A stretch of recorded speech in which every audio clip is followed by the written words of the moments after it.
कार्यक्रम हेलो किसान वाणी में सभी किसान भैया बहनों को बहुत ही बहुत स्वागत है। आज फिर का आपके संगे कहा है हम सुनील राय। स्वीकारो हमारी दो ही हाथ जोड़े की राम राम। मालकरों अपने स्टूडियो में विषय विशेषज्ञ पधार चुके हैं। उप संचालक कृषि विभाग से पधारे हैं BL मालवीय जी। कृषि विज्ञान केंद्र क्रमांक 2 बिजोरा देवरी से पधारे हैं डॉक्टर आशीष त्रिपाठी जी। आप को बहुत ही बहुत स्वागत है। तो अपन झट्टा ही बात करे लेते हैं आज के अपने पहले किसान भैया से।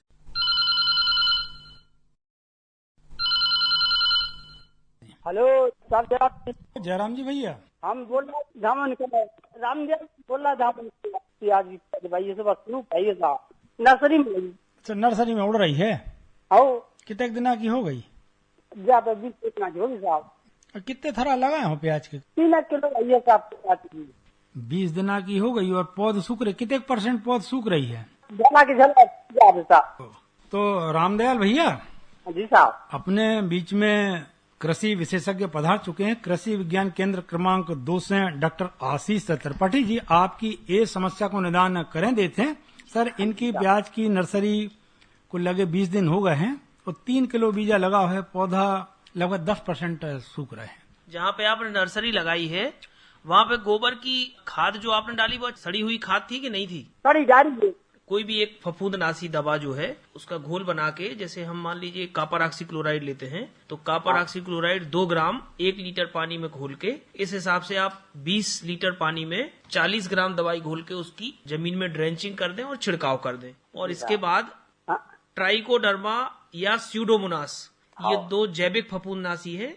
इनकी आधा किलो मात्रा को 25 किलो गोबर की अच्छी पकी खाद में मिक्स करके और पूरी नर्सरी में आप इसको फैला देंगे तो आपका जो सूखने की समस्या है रुक जाएगी आपकी। जी साहब। ठीक है रामदयाल भैया।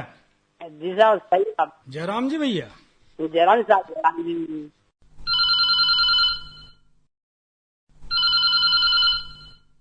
हेलो जयराम जी भैया, जयराम जी स्वागत है आपको कार्यक्रम हेलो किसान वाणी में।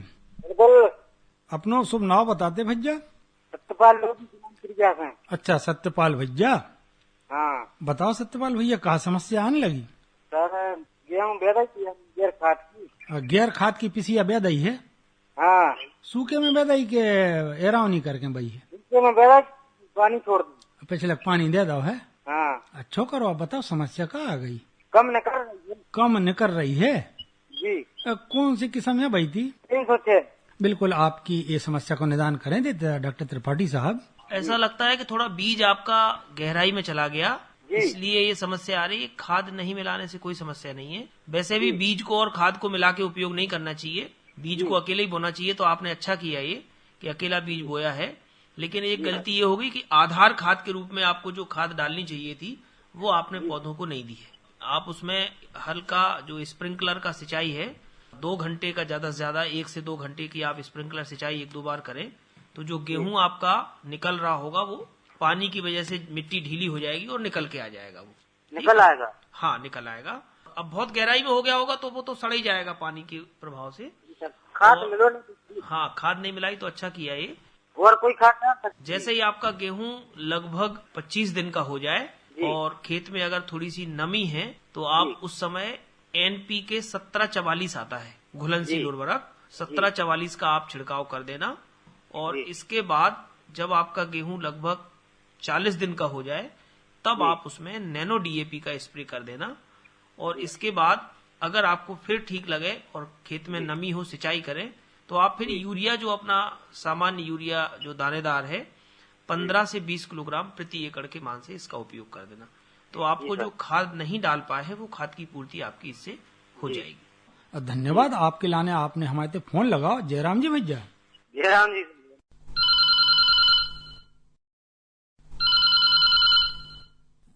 हेलो। हेलो, जयराम जी भैया।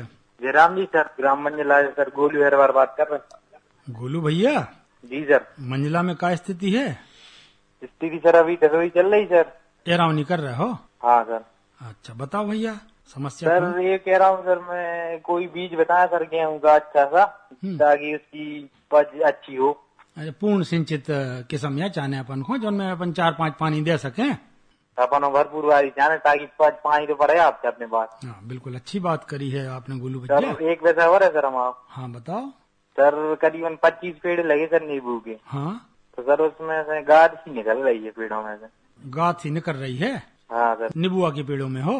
हाँ सर। बिल्कुल ठीक है, ये सब समस्याओं को हल करे दे डॉक्टर त्रिपाठी साहब। जी सर। सिंचित अवस्था में जो गेहूं की किस्में हैं उनमें GW 513, GW 322, GW 366, GW 3382, HI 1544, HI 1634, ये सारी किस्में हमारे जिले में उपलब्ध हैं।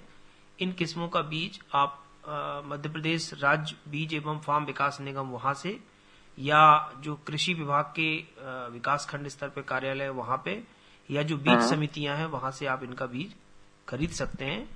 और ये सभी अच्छी किस्में हैं जिनका उत्पादन 50 से 60 क्विंटल पर हेक्टेयर तक है।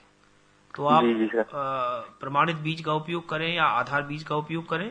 बीज की मात्रा 40 से 45 किलोग्राम प्रति एकड़ आपको उपयोग करना है। ऐसा बीज जिसकी जो अंकुरण क्षमता है वो 85% हो, यानी 100 में से 85 दाने अगर जम रहे हैं तो फिर हमें 40-45 किलोग्राम से ज्यादा बीज नहीं बोना है। तो ये किस्मों का आप उपयोग करें जिससे आपको भरपूर उत्पादन मिलेगा। तो ये जो किस्में हमने आपको बताई ये सारी किस्में ऐसी हैं जो रोटी क्वालिटी की हैं। हाँ रोटी क्वालिटी की चाहिए। हाँ, इसके अलावा और अच्छे उत्पादन वाली, जैसे मान लीजिए कोई हमारे श्रोता भाई अगर सुनना चाहते हैं तो एक पूसा तेजस आती है, एक DDW 47 है या DBW 303 है, DBW 187 है जिसका करण वंदना नाम है। तो ये किस्में और अधिक उत्पादन देने वाली हैं, लेकिन ये सब ड्यूरम क्वालिटी के हैं जिनकी रोटी अच्छी नहीं बनती। तो जो भी आपकी पसंद हो वो किस्में आप उपयोग कर सकते हैं। या मिल क्वालिटी की कहानी। हाँ, मतलब ब्रेड वगैरह उसका बनता है। और दूसरा जो प्रश्न आपका था कि नींबू में गाद सी निकल रही, वो गमोसिस नामक बीमारी है। तो आप उसमें कॉपर ऑक्सी क्लोराइड का एक छिड़काव कर दें और उसकी जड़ों के आसपास थोड़ी सी खुदाई करके उसमें जो है कॉपर ऑक्सी क्लोराइड, ये जो नीला थोथा आता है, नीला थोथा को आप आधा किलो करीब नीला थोथा आधा किलो चूना के साथ मिक्स करके और चारों तरफ उसमें 100-100 ग्राम 4-5 पौधे जो आपने बताया उनमें 100-100 ग्राम डाल के गुड़ाई कर दें और 2 बार आपको ये काम करना है और सिंचाई कर दें। तो आपकी ये कॉपर की पूर्ति होगी, चूने की पूर्ति होगी और वो फंजीसाइड का भी काम करे जिससे आपकी ये बीमारी कम हो जाएगी। चना के लिए सर अच्छा टाइम चल रहा है बोने के लिए? वैसे तो अब लेट से हो रहे हैं अपन चना बोने में, तो हाँ, अपने को जितनी जल्दी हो सके 10-12 नवंबर तक अपने को हर हालत में मसूर चना की बोनी से फ्री हो जाना चाहिए। और सर थोड़ी चना की भी कोई किस्म बता दीजिए सर ताकि अच्छी उपज हो अपनी। हाँ, चना की बहुत सारी किस्में हैं। JG 63 है, JG 36 है, JG 12 है, RBG 202 है, RBG 203 है, JG 24 है। ये सब किस्में सीड चेन में है, हमारे जिले में इनका बीज उपलब्ध है।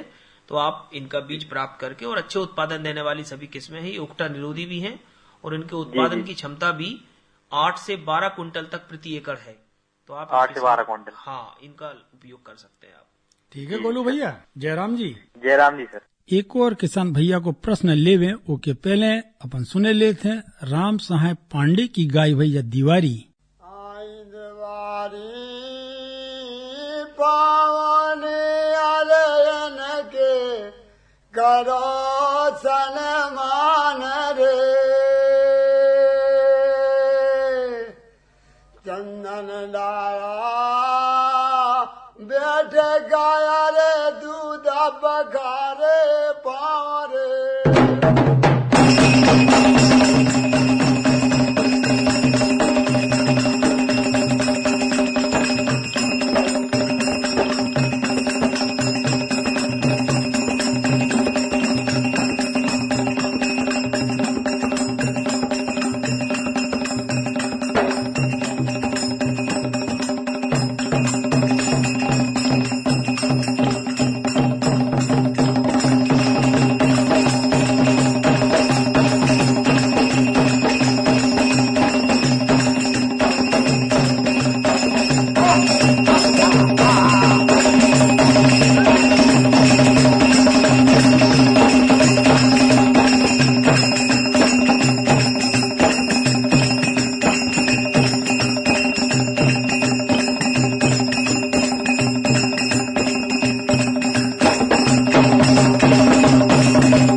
रही कन्हैया, ले गए मोरी ले गई करनिया हाथ रे।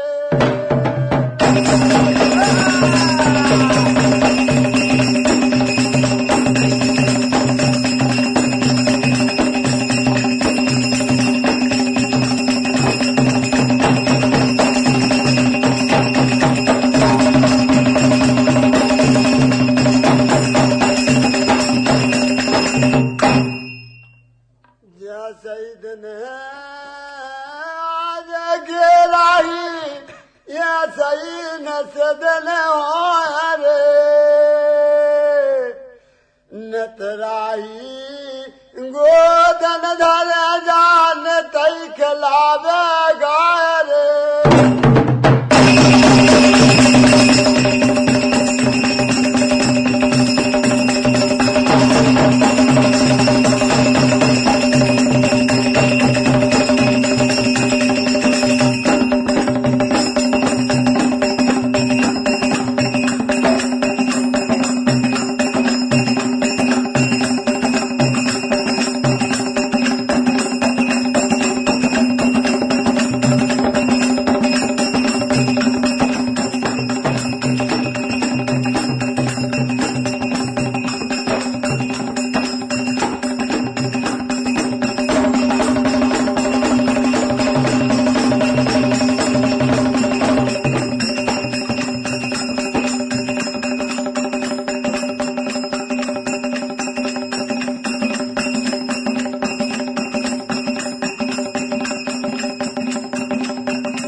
हेलो हेलो, जयराम जी भैया। जयराम जी साहब, हम बोल रहे बदौना से। बदौना से?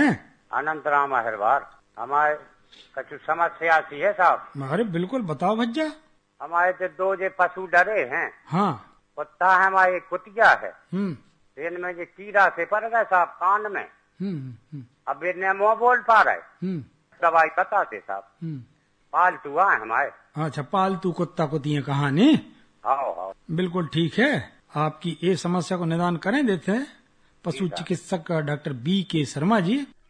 देखिए अनंतराम जी, यदि आपके जो डॉग हैं उनके कान में कीड़े पड़ गए हैं तो निश्चित रूप से आपने दीपावली के आसपास उनको नहलाया होगा, कान में पानी गया होगा, उसके बाद इन्फेक्शन हुआ और कीड़े की स्थिति आ गई। तो आप निकटतम पशु चिकित्सालय में जाएं, जाकर उसको हाथ से ही फोर्सेप्स से वो सारे कीड़े निकाल देंगे। और यदि थोड़ा सा डेंजर है या काट सकते हैं, आपको करना यह है, बाजार में एक स्प्रे आएगा तो उस स्प्रे को आपको डालना है। दूसरा, आइवरमेक्टिन की 10 mg की टैबलेट आएगी।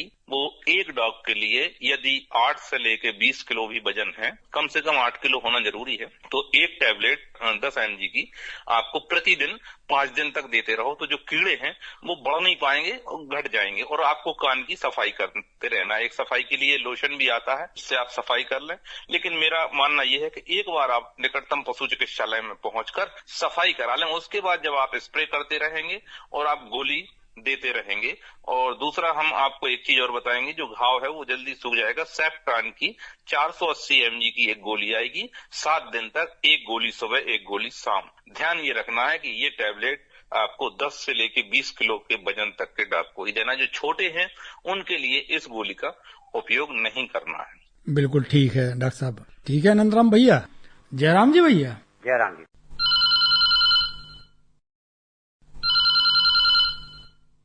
हेलो। हेलो। जयराम जी भैया। जयराम जी सर। स्वागत है आपको कार्यक्रम हेलो किसान वाणी में। जी सर, हम जिला सागर जैसी नगर ग्राम दसनपुर से लोचन भैया बोल रहे हैं। लोचन भज्जा। हाँ। अब बताओ भैया, समस्या का ले आए अपन? जो जान विचार है कि जैव एक पुस्तक नहीं है यहाँ सीखोने के अपन पढ़ के जैविक खेती की तरफ बढ़ सके। जैविक खेती की तरफ बढ़ सके तो आपकी ये समस्या को निदान करें देते हैं। जी सर। उप संचालक मालवी साहब।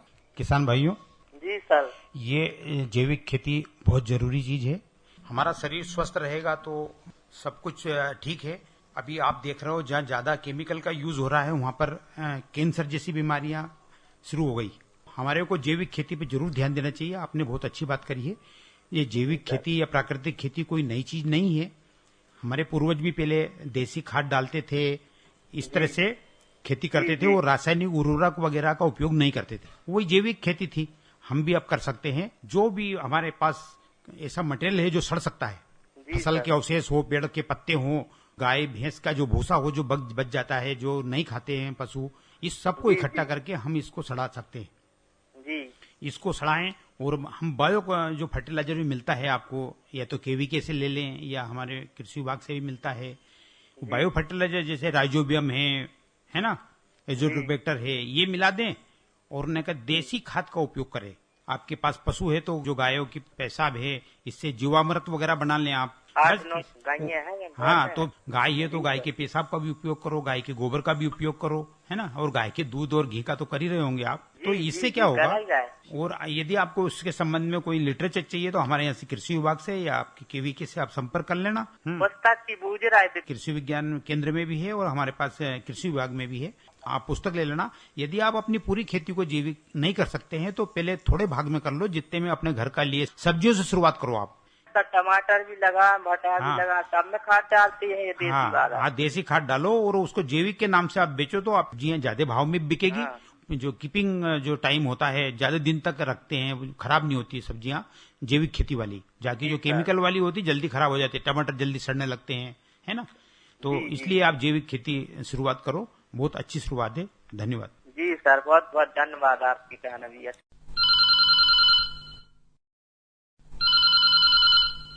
हेलो आकाशवाणी सागर।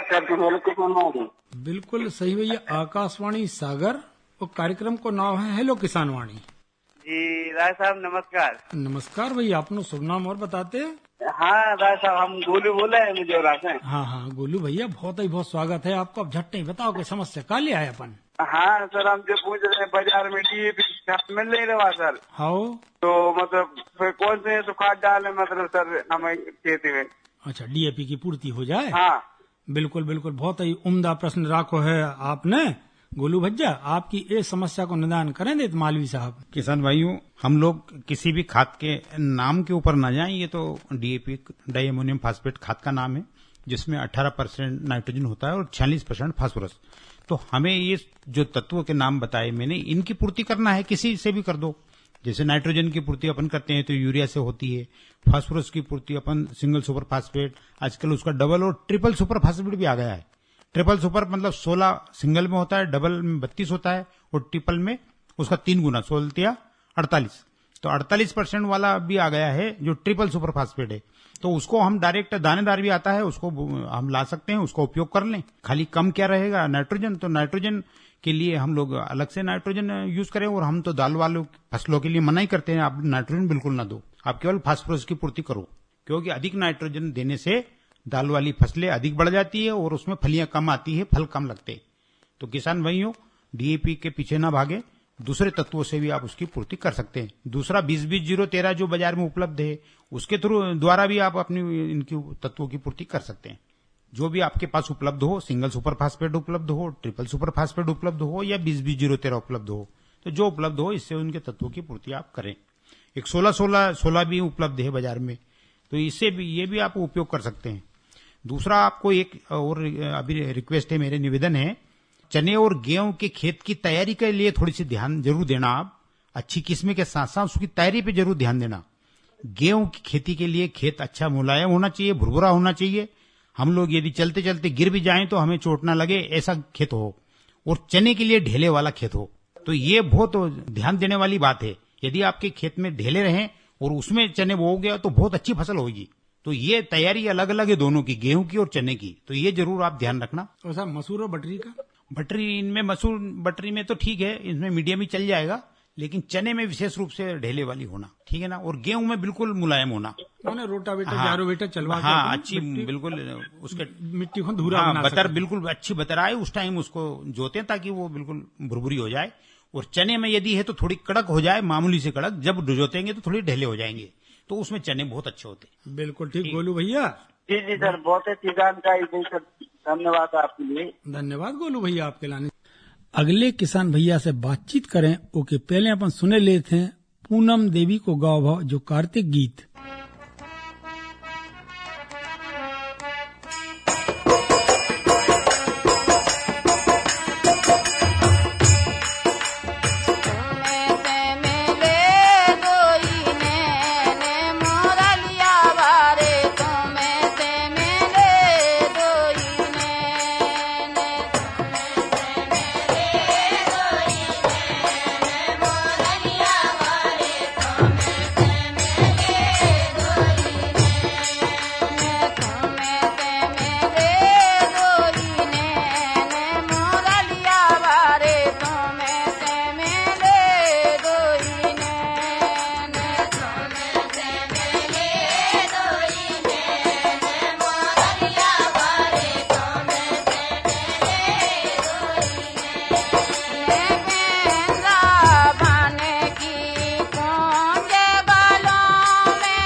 हेलो।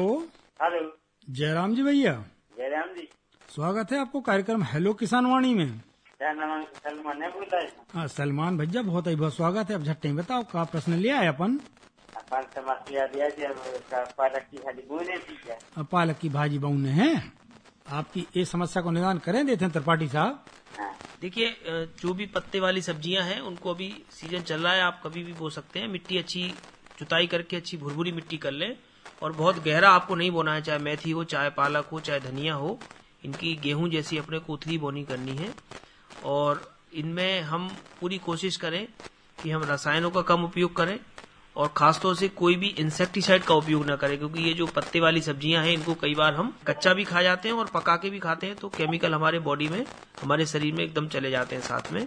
तो आप पत्ते वाली सब्जियां सब तरह की जिनमें हरापन ज्यादा है वो सभी लगाएं और ज्यादा से ज्यादा आप मेथी है, पालक है, मूली है, गाजर है, धनिया है, ये सब खाएं। इनमें तमाम तरह के मिनरल्स और विटामिन होते हैं जो हमारे शरीर के लिए लाभकारी होते हैं। उद्यानिकी विभाग में भी ऑल ग्रीन या इस तरह की जो वैरायटी है हमारी वो भी आती हैं, वो भी अच्छे उत्पादन देने वाली हैं और बाजार में भी तमाम तरह के हाइब्रिड जो वैरायटी हैं वो उपलब्ध हैं। तो आप इनका बीज लेके और इनकी बोनी कर सकते हैं। और यदि किसी किसान को बड़े स्केल में धनिया की खेती करनी है बीज के लिए खासतौर से, तो हमारे कृषि विज्ञान केंद्र में भी धनिया का जवाहर धनिया 10 और सुधा, ये 2 वैरायटी धनिया की उपलब्ध है, तो किसान भाई हमारे यहाँ से भी खरीद सकते। ठीक है सलमान भैया। नमस्ते भैया। तो माला खरो जो हतो कार्यक्रम हेलो किसान वाणी। आज के अपने कार्यक्रम में जो विषय विशेषज्ञ पधारे हते, उप संचालक कृषि विभाग से BL मालवी जी, कृषि विज्ञान केंद्र क्रमांक 2 बिजोरा देवरी से पधारे हते डॉक्टर आशीष त्रिपाठी जी। आप को बहुत ही बहुत धन्यवाद। आप और से बातचीत कर रहे थे हम सुनील राय। सभी जना खा राम राम।